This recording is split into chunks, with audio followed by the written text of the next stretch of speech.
I was on Facebook because we were going to have a class reunion years ago. Outed yourself as elderly. Yes. I know. Were you going through your value pack coupons while you were on Facebook? I was. And this woman who I used to have a relationship with, she was a girlfriend when we were in junior high, was also on Facebook. Yep. And we became Facebook friends. Okay. And, we'd chit chat every once in a while or whatever. And then out of the blue, she announces that her daughter has had a baby and now she's a grandmother. Okay. And so I had to unfriend her. Because I can't be seen with people that old. I'm not that old. Oh my God, that's really funny. I mean, my brain was going to a lot of places that story was going to go. Yeah. And there's just like a whole thing that's going to unravel. And you're like, no. Just this lovely woman, her daughter had a child. Quiet, please. And now she's a grandmother. She's very excited. And your first thought was, I can't be seen with you. I have to unfriend you. I can't let people know I know you. In no, 4, we went to school together? 3, No, wait. 2.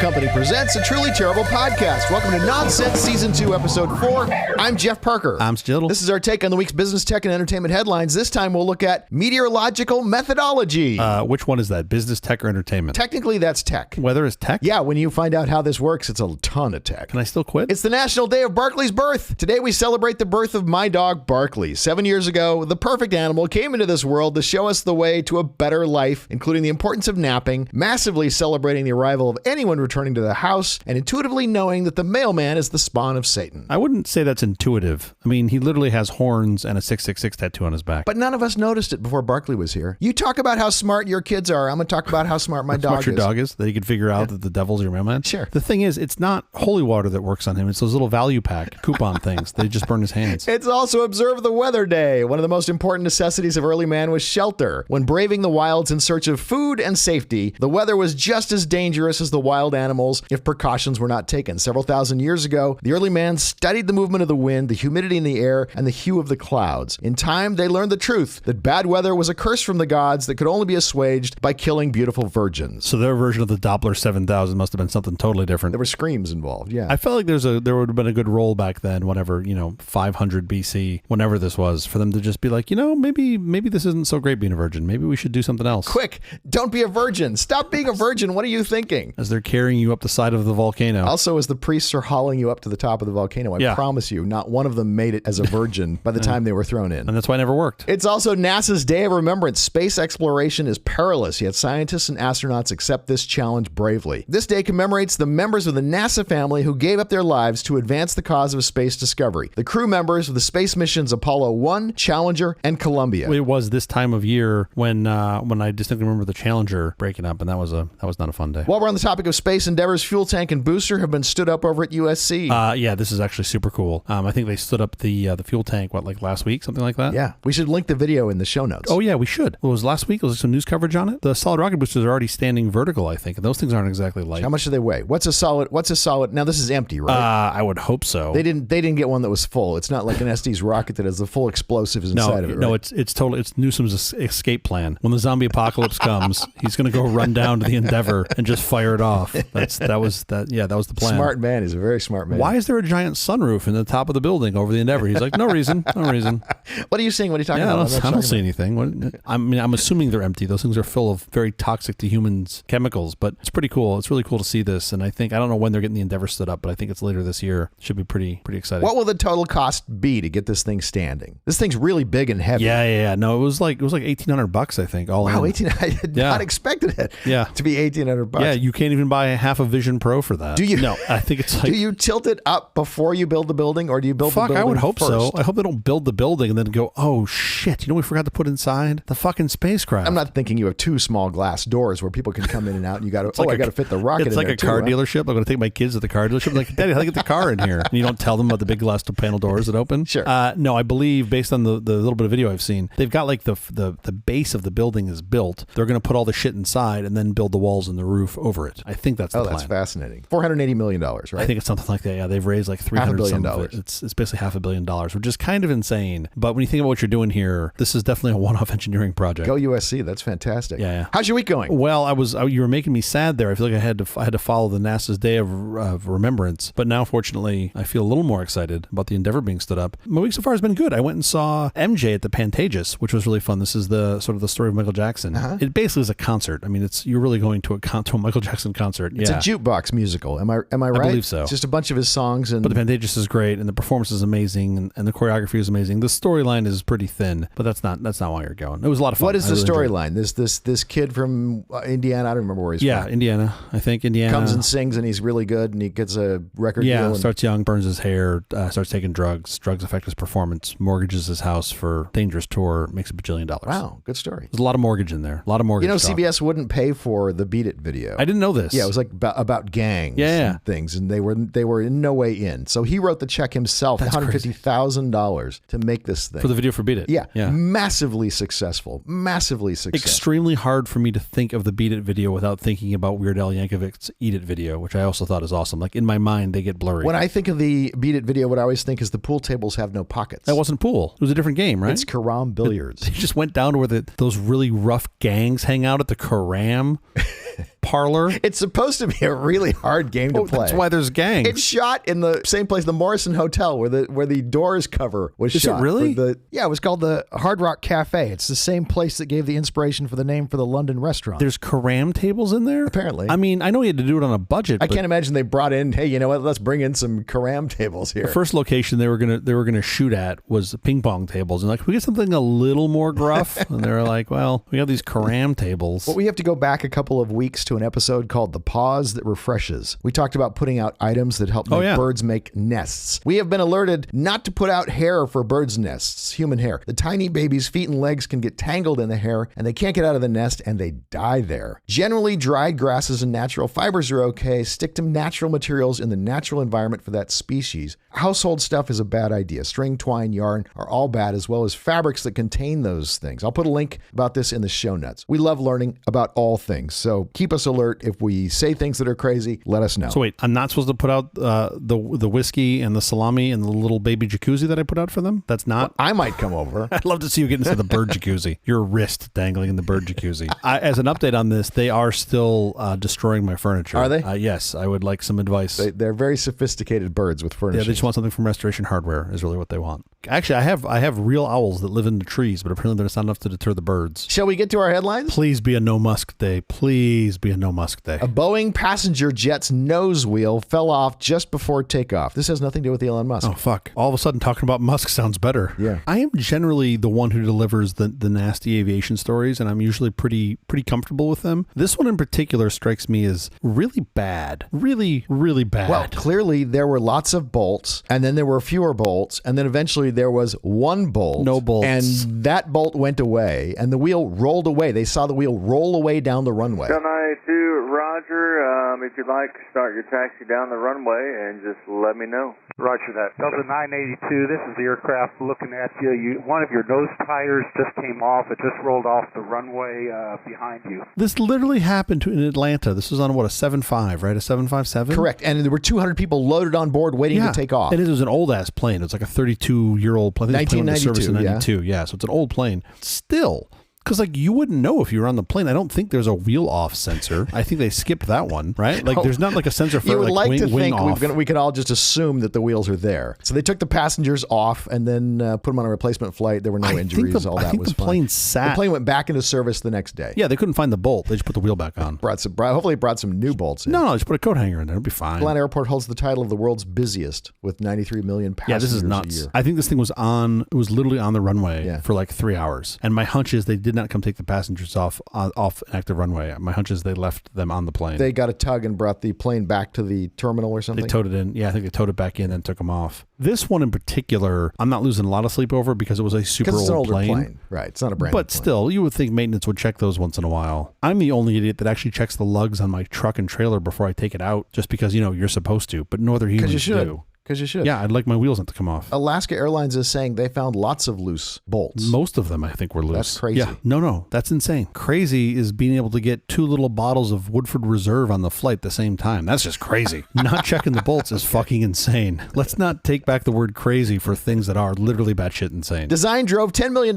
in pre-orders for Rabbit R1 AI hardware. Do you know about this Rabbit device? That was a lot of letters in order there. Look, I know of it. I'm having a hard time understanding it, to be honest. It's this little, like, red toy looking thing. It's a little sex toy. That's what I think too. It's called a rabbit. Don't you think that? Yeah. Don't you think a sex toy when you think of the rabbit? I mean, that's what I've heard. $199, no subscription, and it's a little AI guy who does your bidding. You talk to it. I just don't see how this is going to work. It has a large language model so you can talk to it, and then a large action model so it can execute various apps like your phone would. Yeah. So you tell it, I want to plan me a vacation. First of all, get me an Uber so that I can drive here and get me a reservation at this restaurant, and it'll do all these tasks. Plan me a trip to Europe. I want this kind of a flight. I want to be staying at this kind of a hotel, and it can figure out all those things for you, and you then get to review what it's found and decide whether or not, yeah, go ahead and book all that. I mean, something like this is bound to happen. You know, Kurzweil talks about the merging of technology and humans and what he calls the singularity. Yeah. I really just think this is our next step towards WALL-E, which is how we're ultimately going to merge with technology. Like, this is just making us fatter and lazier. Like, sure. If the biggest impediment to your Hawaii trip is you booking your fucking Uber on your phone, maybe you should just go for a little run. Maybe you should just get out of the house. Well, but technology always makes things easier. The Uber app on your phone made it so you didn't have to pick up the phone and dial somebody. Sure. And, they'd get the wrong information because you gave it to them verbally. Sure. Anything that gets rid of that human interface so I can very clearly, there's going to be no errors unless I make them, get exactly what I want. Well, I'm not sure here. If you've got an LAM, this large action model, this thing's going to make errors. It's going to hallucinate things and make errors, which will be super interesting when you tell it to pick you up in an Uber and then all of a sudden $8,000 of Burger King is delivered via DoorDash. And you're like, no, not what I wanted. And like, we'll take it back. Like, no, don't take it back. I'm going to fucking eat it. It's already here. I've already missed my plane, so I might as well be well fed. Yeah, so this whole thing is interesting. I don't know. The dude who launched it talks about how it has to be hardware. He doesn't want to make an app because then he'd be, quote, giving his code to Apple, and that's somehow nefarious. He sold 2 batches of 10,000 of these things over 2 days. Crack. I think they've shipped that many, but they've sold, I want to say they've sold like 50,000 of these things. Oh, pre-orders. $10 million worth of pre-orders, I don't know how this works, especially if I believe their back end is like, they're just using OpenAI, an OpenAI model, and there's no subscription. They'll figure that out in time. If there's anything that's ever screamed to me, just make an app. This is it. Why do I need a second piece of hardware for this? Well, not that I'm excited about this particular device. I don't know it yet. I haven't seen it. I do think there's something to be said about a simpler device, and that's where my watch I thought would end up. I thought my Apple Watch would end up as a simpler device and I could use it in lieu of my phone. I want a simpler device. The watch is pretty fucking complex. The watch can do just about everything that I do routinely, not going to do my banking on my watch. It's more complex than I thought. I think having a simpler device is novel. That's something I could get myself into. Great. Then put the large action model in your watch. I mean, your watch has tons of processing power. You made it smaller and lighter, more battery, maybe. I don't know. I just don't think these people even have 6 months before this is knocked off as an app. Oh, yeah. I mean, they might not have time by the time the show releases. Yeah. We may be knocked off. I don't need to see your source code if I'm Apple. I don't need to see your source code if I'm Google. I just have to have the idea, and then I can immediately go, yeah, let's make that. If I try to read between the lines here, what he's saying is that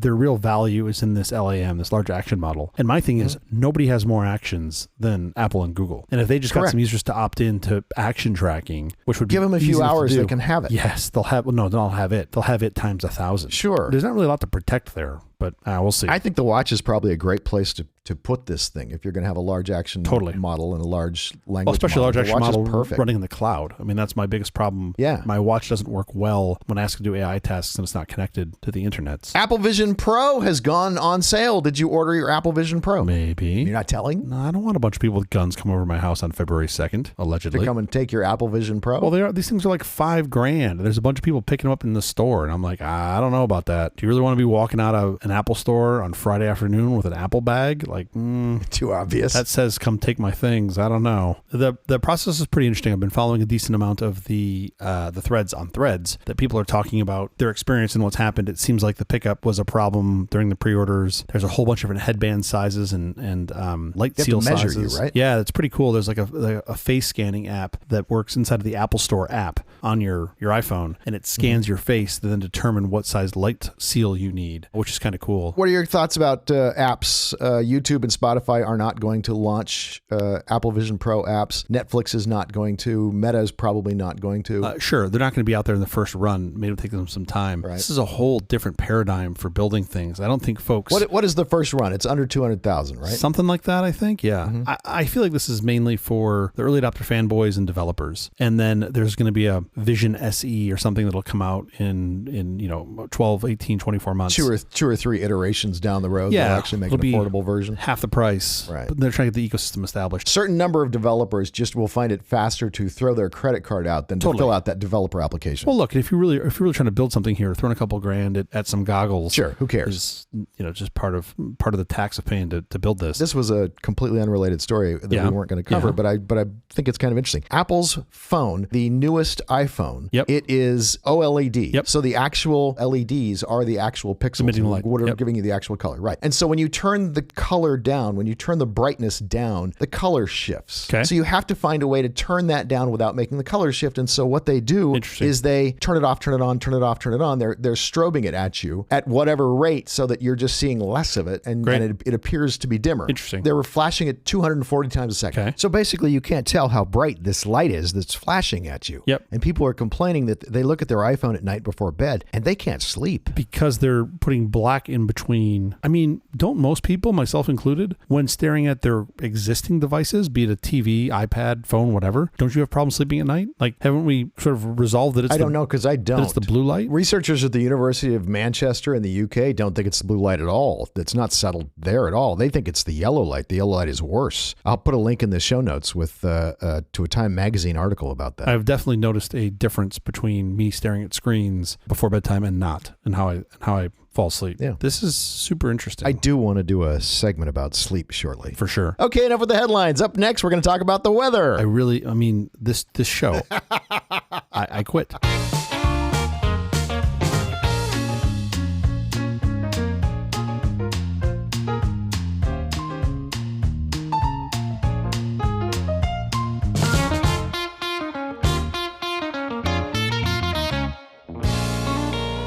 It only seems fair that if you can have an episode where you talk about typos, I should be able to have an episode where I get to talk about the weather. Just to get rid of the few listeners we have left? Just to scare the final people away. Exactly. Is next week taxes?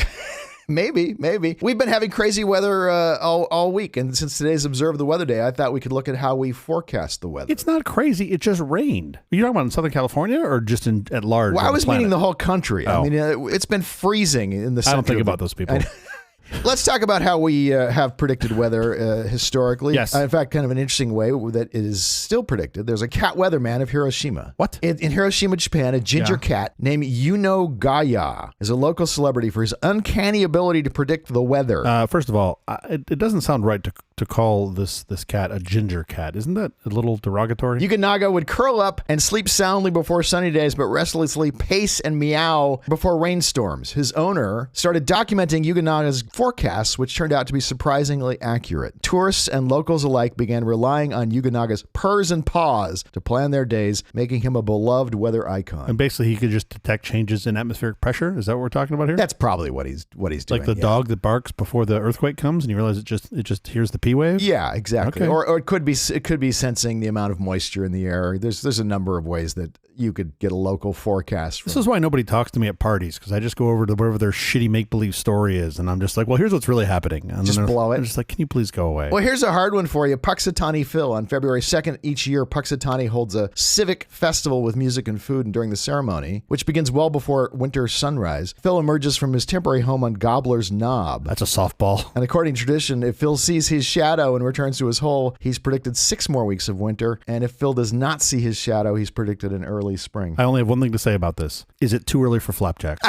It's the only comment I have. Such a good movie. Such a fantastic film. And that line delivered by such a fantastic person. Rick Overton. Mr. Overton. And then we have all the sayings like closed in the morning, it'll be pouring. So there's flowers like dandelions and tulips that close their petals in the evening. And if they don't open them back up in the morning, you could have rain on the way. And the theory is that they don't want to get their pollen wet Oh, or interesting. moist, Yeah. so that it can stick to bees, whatever, and they can, propagate. I was looking at a channel on OnlyFans the other day called Moist Pollen. Is that right? Nope. Red sky in the morning, sailors take warning. Red sky at night, sailors delight. Okay. Open pine, weather's fine. Pine cones, the same thing. If the pine cone opens up, then you probably have no moisture in the air. And if the pine stays sealed, they're waiting until it's dry out again. And here I've just been going to the Carrot app on my cell phone to get weather when I should be you could consulting pine you could actually cones. just go to the weather app. There's an old thing about a ring around the moon. Okay. Luna Corona. If you're sitting around the campfire and you see a ring of light surrounding the moon, snow or rain is likely on its way. Is that true? Do any of these do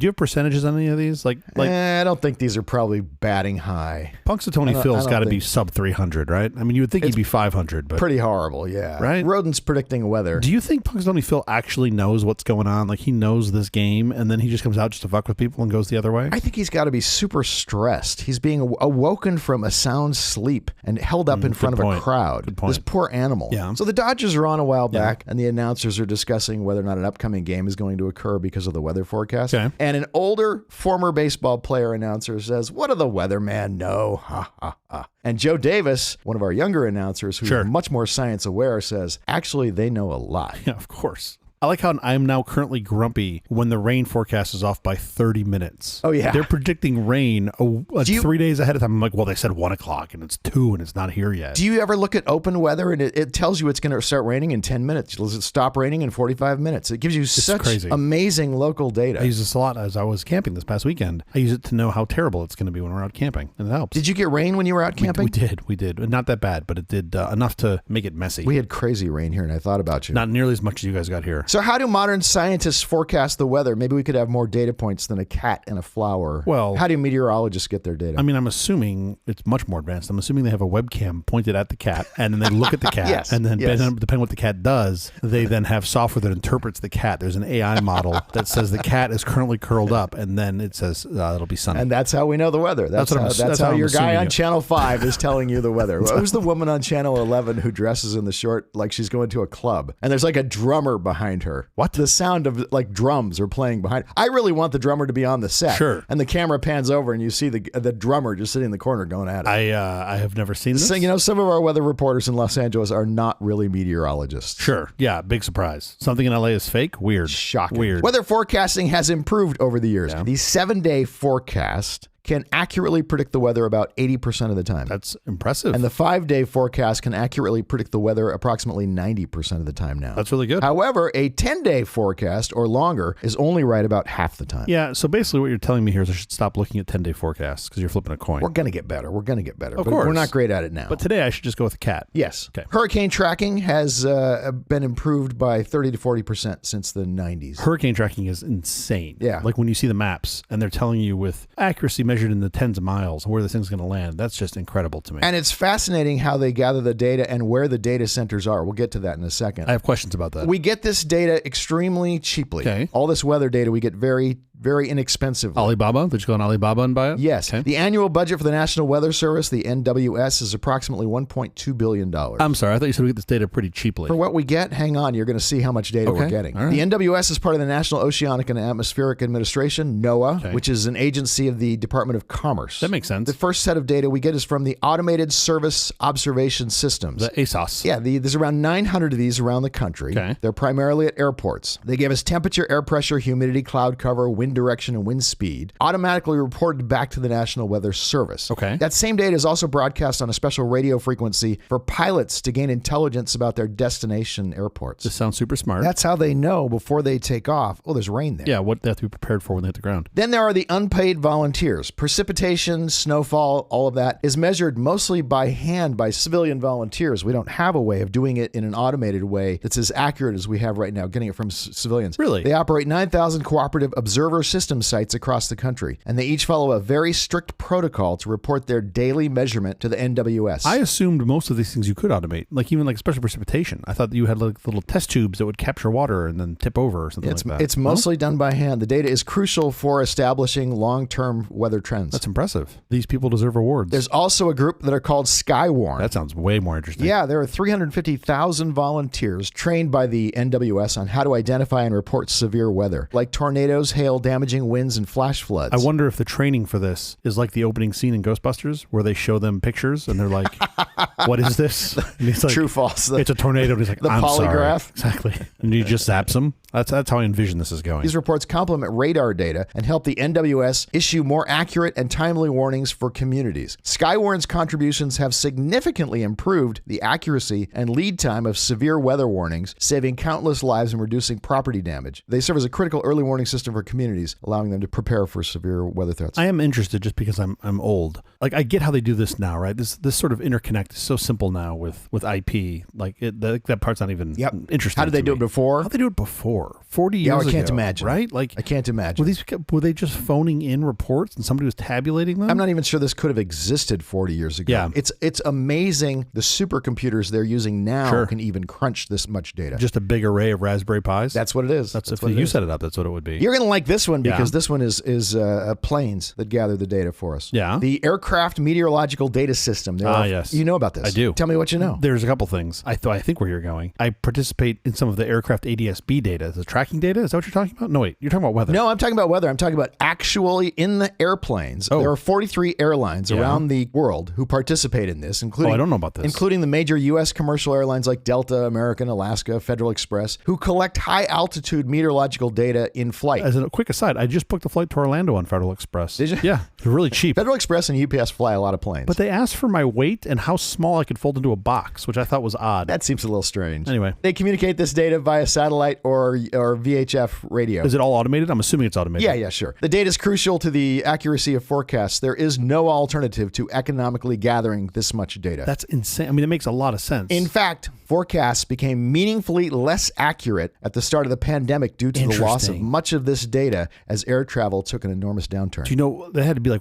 2 orders of magnitude reduction in travel, right? The International Air Transport Association reported that global passenger demand fell by 58%. Wow. That's really fascinating. And does that go back to NOAA? The Aircraft Meteorological Data System, which is reporting to the NWS, the National Weather Service. Got it. That's super cool. Makes a lot of sense, too. You already have them they're flying around. Why not kit them out with a little bit of extra, whatever, a couple grand with a gear? And basically, you're getting all that data for free because they're already up there. Now, think about all this data collection we've talked about so far is happening in 2D. All goes into Excel. You're getting stuff. You're getting stuff that's about 31,000 to 41,000 feet from the planes. Sure. The things that the humans are collecting is mostly on the ground. So mostly you're getting 2D. This is the next one is our first sort of 3D, and even then it's not much 3D. The National Weather Service operates 160 high-resolution Doppler weather stations. Okay. And that's your Doppler 7000 that you hear about on Channel 7 or whatever it is. Everybody's got to brand it. Each one of these emits 7 seconds every hour of quick bursts of energy and then spends the rest of the time listening for the energy to return to interpret what's in the sky, water or air. Okay. Most metro areas of the U.S. are covered by these radar, and the system increased average tornado warning times from 4 to 11 minutes. I've learned a couple things. One, I didn't know that they had this many. 2, I didn't realize the plural of radar is radar. I don't know. Maybe it is. I don't know. It seems weird to say radars. 160 high-resolution radars? No. Radars. Maybe well, you said both. I don't know. I can't be sure. Nevertheless, there are gaps in the coverage. Some of the most important coverage, however, is around what's called Tornado Alley. Yep, the Midwest. Now, this gets fun. We have satellites also. We do. Geostationary satellites. NOAA's Geostationary Environmental Operational Satellites, or GOES. Isn't it called Gozer? Out of Ghostbusters. Ghostbusters. I feel like they're paying homage to Ghostbusters. They might be. They orbit approximately 22,000 miles above the Earth, and they provide a picture of what the weather is like right now. Geostationary means that the satellites orbit at the same rate as the Earth, and therefore they can collect near continuous images over the same area. We have a GOES West and a GOES East. Because they focus on one spot, they can particularly get information about severe weather. They also do some other things with relaying data from other weather stations, some communications functions that they serve. Information from the GOES satellites help forecasters understand how quickly a storm, such as a hurricane, is growing and moving. They send down voluminous data of all sorts, including lots of imagery. We also have polar orbiting satellites. That's part of NOAA's Joint Polar Satellite System, and they orbit approximately 500 miles above the Earth, and they zip around our planet from pole to pole about 14 times a day. And because they orbit as the Earth is rotating, these satellites see every part of the Earth twice each day. That's fascinating. Polar orbiting satellites can monitor the entire Earth's atmosphere, clouds and oceans at high resolutions by watching these global global weather patterns, polar orbiting satellites help meteorologists accurately predict long-term forecasts. Yes. That's how we get our 7-day forecast. Questions. How many of these are up there? 5, and then one that's jointly operated with Europe. Okay. Second, I got to believe these aren't just gathering weather data, right? I mean, As far as I know, it's only weather data. isn't this like what we would do in the Spy data. Cold War? We'd be like, oh no, it's just capturing weather. And meanwhile, there's a whole part that says, do not look inside. I think at this point we have so many other satellites. Yeah. I think you can actually focus on the weather. And then second question, what's the over-under on when one of these things collides with a Starlink? Sure. Some Starlink Musk orbiting bullshit. I don't know, and they're orbiting very, very Yeah. quickly because they're getting around the Earth 14 times a day, so they're hauling. Anything in orbit is hauling. Nothing in orbit. There's no like old Edsel in orbit that's like, oh, that thing's only doing 70 miles an hour. We also have a deep space satellite, NOAA's Deep Space Climate Observatory, DSCOVR is the acronym. It's cute. Orbits 1 million miles above the Earth and provides weather space alerts, forecasts while monitoring amounts of solar energy absorbed by the Earth every like day. solar flares and things. I'm like, what doesn't make any sense to get farther away from the Earth and then point a telescope back and be like, well, it looks like rain in Montana. You get that's true. You get observations about ozone and aerosols in the Earth's atmosphere. Sure. There's a lot of information about that. The interesting thing about the GOES East and West satellites, the geosynchronous satellites, just the two positions, and right now they're currently being covered by GOES 16 and GOES 17 satellites. Okay. The older GOES 15 sits along GOES 17 because GOES 17 has reliability issues.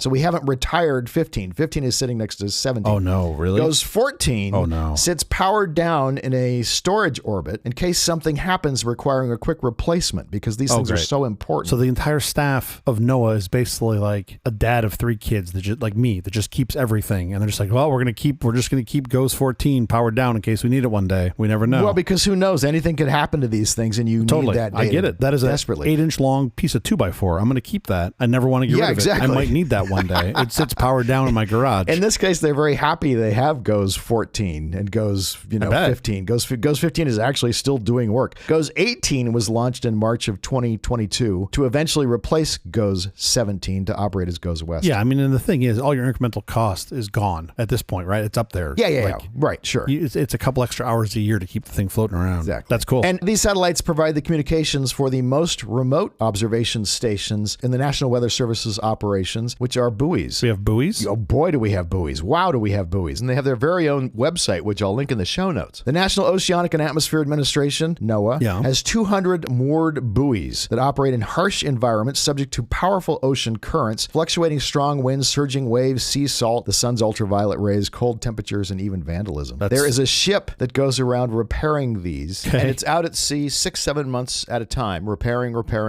because these things get destroyed. Sure. And when it docks, it immediately offloads, whatever, and onloads whatever it needs to unload, and goes right back out to continue. I mean, it's like round-the-clock repair. It is literally the ship version of painting the Golden Gate Bridge, isn't it? Right. When you finish, you start again. That's precisely what happens. Maybe they should make those things out of something other than cornstarch so they last a little longer. Cornstarch and balsa wood. I don't know why you'd need anything more than that. Yeah. No, I'll put a picture in the show notes. You'll see these things are made out of steel. They are tough. We have buoys in the Great Lakes. We have buoys in the Gulf of Mexico. We have the buoys in the Atlantic and the Pacific, in addition to other data that give life-saving warnings of impending tsunamis. That's amazing. Every hour, they provide temperature and pressure data to the mainland. There are 1,323 stations deployed. 959 have reported in the last 8 hours. So that tells you how damaged these things can get. 400 of them are on holiday.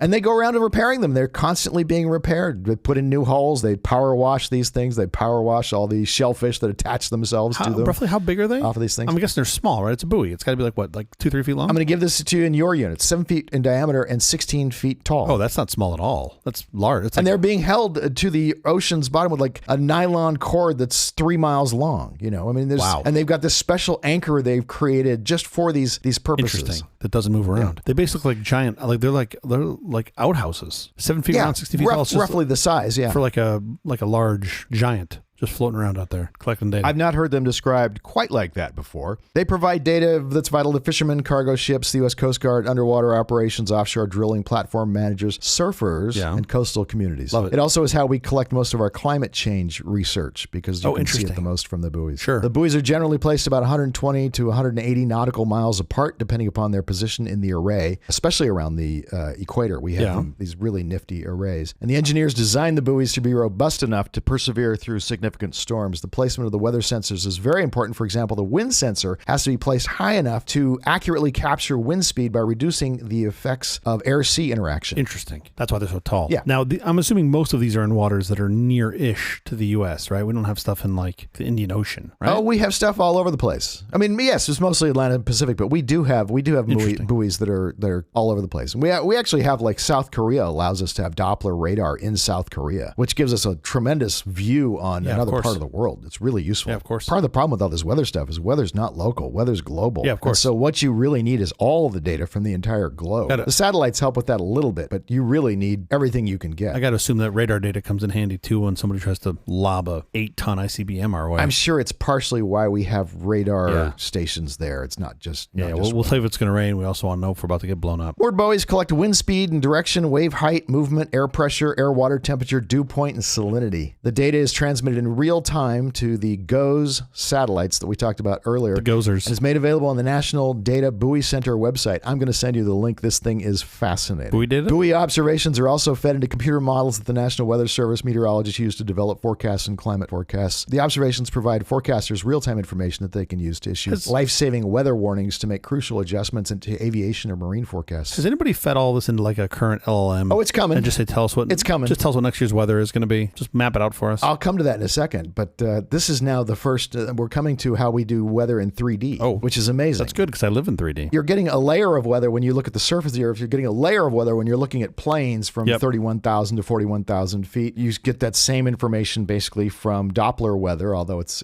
a different layer. Okay. Balloons give us weather in 3D. Okay. Every morning of every day at 6 a.m., a National Weather Service meteorologist in the middle of the U.S. releases a hydrogen and helium-filled balloon attached to an expendable radio sonde connected by 80 feet of string. The radio sonde is about the weight of a grapefruit and the size of a shoebox. What is a radio sonde? Is it like the brains? It's the of sensor. Thing? It's the sensor and the radio transmitter that gets the information down. At the exact same moment he releases his balloon, 91 more of these balloons are released across the U.S. And hundreds more are launched around the globe. Well, now I have questions. The data they seek is called upper atmospheric soundings. Over 2 hours, the balloons will climb to over 32,000 meters, drifting as much as 320 kilometers from their launch point. They take readings every 2 seconds from the various altitudes of pressure, temperature, relative humidity, and send it back to the weather station where they launched. And eventually they get too high and the balloons pop. And they do this how often? Twice a day. This happens twice a day. And you said every day, every morning of every day at 6 a.m. Local? 6 p.m. is the other set. Well, yeah, but like Eastern? We got time zone questions now. It's actually 0 hours UTC and 1200 hours UTC. Interesting. And then do they get them back? They get some of the radio sondes back. They actually are packed with a return envelope in case someone... Like an envelope. That's what I wondered. If you find this, and they get about awesome. 15,000 back a year of the 75,000 that they use. While the weather balloons can drift as much as 180 miles, they typically only drift about 30 to 35 miles downwind from their launch site. 1 or 2 missing weather balloons won't impact your daily forecast. However, missing many balloons could lead to a lot more errors in weather models and forecasts. So you're putting up about 200 of these a day, and you're doing it every day, you said? Yeah. So it's 2 to the 2, and there's 3 to the 2 number of days in the year. So that's 6 to the 4. Sure. So that's a lot. That's 60,000 of these things that you're throwing out every year. It just sounds like a litter problem. They're putting up something like 75,000 over the course of a year. I feel like Ed Begley Jr. would be very pissed. Maybe. We found out about this. Radio sondes allow researchers operating the weather balloon to track it because regulations from the FAA require that the balloon's operators record the position every 2 hours. You're going right through commercial airspace. Yeah, of course. Operators are required to provide traffic advisories to affected aircraft, specifying the balloon's known or estimated position, direction, movement, or altitude. I mean, the odds are extremely low, but you do not want to hit one of these things. I wouldn't want to, for sure. No, not with anything in the air. You probably wouldn't want to either. I don't know. Even if you're a bird, you don't want to hit one of these things. Even radar has trouble seeing it because the weather balloon doesn't have a ton of metal in it. Super small. And it's pretty hard for the radar to spot. Yeah, you said it weighs as much as a grapefruit. It's got to be super small and light. They're slow moving, and so you might see it on one swoop. You might see of the radar one, and you might not see it on the next, and then a couple more sweeps, and you don't see it, and then you see it again. So it's incumbent upon the weather people to inform the aviation world as they pass through 31,000 to 41,000 feet. Sure. You definitely wouldn't want them hovering around that range. I want to see one of these things. The balloons? Oh, there's tons of videos of them on YouTube. I'll cool. link a few if you're interested. Yeah. This is super cool. Once it gets above 60,000 feet, there's really no worry about it conflicting with aircraft until it comes down. And when it comes down fast. After about 2 hours of ascending, most weather balloons burst. As it should. The weather balloon can expand up to 20 feet in diameter when it reaches its bursting altitude. Makes sense. Because as it goes up, the air gets thinner. Sure. But the balloon is designed to expand at 20 feet in diameter. That's pretty cool. That's crazy. The radiosonde has a parachute allowing it to fall back to Earth safely. That's super cool. And then, of course, it has a mailing bag and instructions on how to return it. Love it. And you said how many of these come back? 15,000? 15,000 of the 75,000 sent out each year. Oh, boy. So mostly they consider these expendable. One-time use, yeah. So either there's, 60-ish thousands a year that are just getting lost to the woods. Sure, who knows where. Or there's Radiosonde 76 on eBay who's got one hell of a collection that he's going to start selling. You can buy all these every day. The National Weather Service also operates the National Hurricane Center located in Miami, Florida. Guess why Miami, Florida? Because they have the hurricanes there, the Miami Hurricanes. Because you're right in Hurricane Central. And it's a bunker. It's a complete bunker's bunker to survive the hurricanes that go overhead. The hurricanes. There's another one of those stations in Honolulu, Hawaii, and they gather ground data on hurricanes both upcoming and as they pass, literally as they pass. Do you know, back to the radiosondes, do you know how they transmit? Like, do you know what frequency they transmit on? I don't. It's pretty far. I know it's a ton of data, sight. though, because they're sending out all that data every 2 seconds. Yeah. But the cool thing is you're getting 3D data. Yeah, of course. You're getting this data. Path, yes, in 3D. That information. It sounds really, like archaic. Like you're getting the weather from the balloon. What are you talking about? No, you have a super smart sensor that's just, the balloon is just quite sophisticated, vector, right? Yeah. Right. It's the cheapest vector to send it up. Yeah, that's pretty cool. I'd be curious to see, because you gotta, if it only weighs a grapefruit, you gotta have a battery on there, presumably. I doubt it's a solar cell. Of course, it's probably a battery. Yeah, that's cool. The battery probably only lasts, you have just enough battery to last maybe 3 hours or so. You don't need a lot. Yeah. There's the World Meteorological Organization, which is kind of interesting. Yeah. It's a specialized body of the United Nations, whose primary job it is to ensure forecasters around the globe can and do cooperate. Okay. Data sharing is mandatory among all WMO members, regardless of their geopolitical status. Okay, I guess that makes sense. You want to get the data, you got to join. Yeah. You can be at war with a country and still be getting their weather data. Sure, because it turns out the weather gives zero fucks about your war. Exactly. Doesn't care about your cute little war. And then all this data comes down and it's put into, it's crunched, the numbers are all crunched in supercomputers. And we just got a new one called Frontier. Okay. Do you know about the Frontier computer? It's not a full-time weather service computer, but it is used for weather modeling. And it does a quintillion calculations per second. Wow. Break that down. That's a billion calculations per second. That's a lot of billions. If every person on Earth did a calculation every second, it would take 4 years to equal what this computer can do in 1 second. That's a lot. Then there are two dedicated supercomputers. One is called Dogwood and one is called Cactus. Each of these computers operates at a speed of 12.1 petaflops. Your smartphone might do 650 gigaflops. So you'd need around 19 million smartphones to equal the power of one of those supercomputers. That's amazing. Who owns these? These are all NOAA's? These are all No, NOAA's. Frontier's not, because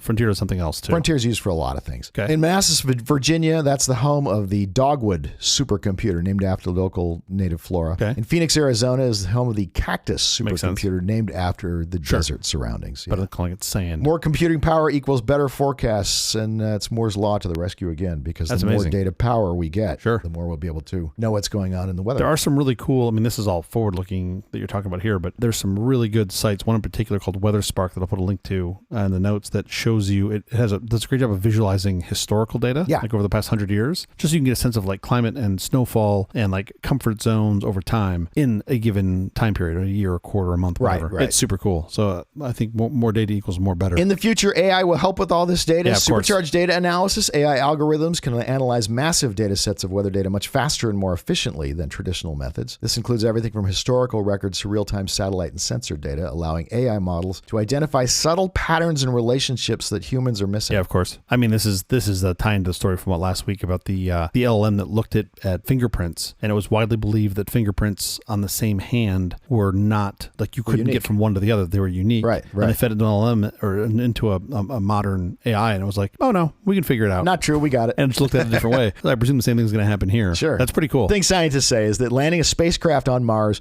requires dealing with hundreds of mathematical variables. Yep. Making a global atmospheric model requires hundreds of thousands. Way harder. Yeah, of course. But I mean, that's how we get the weather. It's really cool. I love the fact that there's so much data and we know so much. I hope they feed this AI, of course, LA Story, because I want what it doesn't know. Like when it hallucinates, I want it to just tell me it's going to be sunny and just throw a bunch of sun up on the board. Yeah, I feel like that's a necessary step in training the LLM to really get it right. All right, we have to get out of here. But quickly before we do, have you seen or read anything good this last week? This past week? Well, sort of. Yeah. If you count the Lions winning their first, Yeah, I do count that. Or I should say their second playoff game in a long time. That was impressive. I'm not a Lions fan.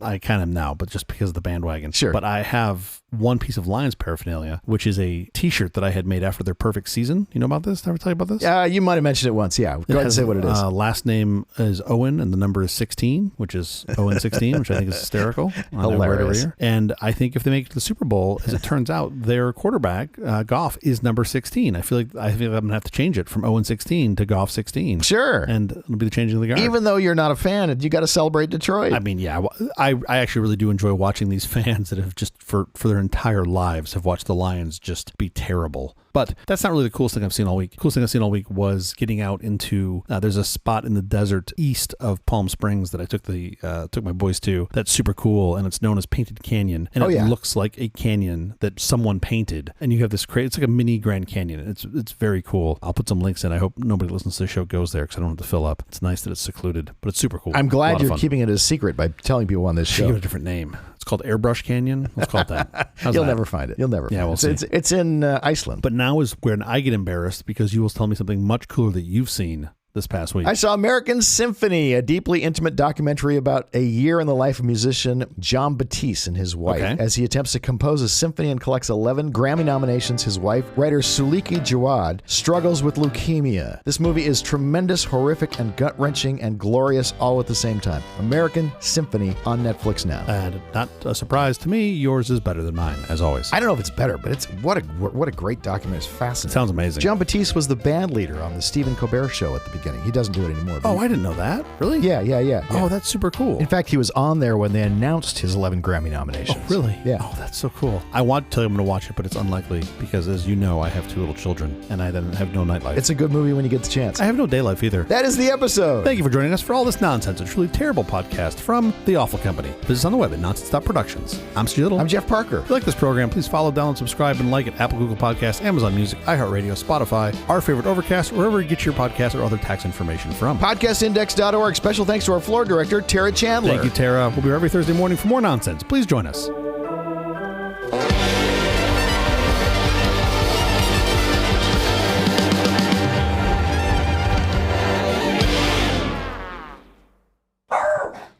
Oh, the devil's bringing his packages to the house.